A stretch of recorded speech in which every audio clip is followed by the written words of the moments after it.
మీరు ఎప్పుడైనా చూసిరో ఏమో, నేను ఎక్కడన్నా కూర్చుంటే, నేను ఒకసారి సెక్రటేరియట్ పోయినా, ముఖ్యమంత్రి గారిని కలవడానికి పోయినా, కూర్చుంటే ఒక ఆయన వచ్చిండు, ఓ రెడ్డి గారు వస్తే వీళ్ళందరూ ఎమ్మెల్యేలు అంతా లేచి ఆయనకు నమస్తే పెడుతురు.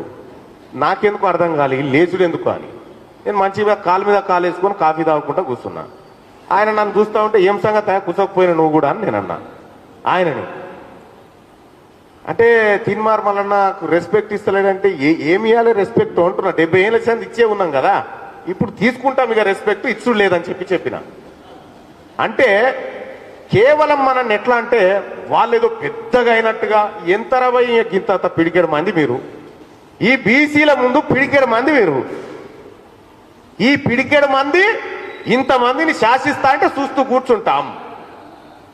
తీన్మార్ మల్లన్న చెప్తున్న మాట ఒకటి గుర్తుపెట్టుకోండి, ఈ తెలంగాణ రాష్ట్రంలో ఈ బీసీల ఓట్లు లేకపోతే కనీసం మీరు వార్డు మెంబర్ అని అవుతారా?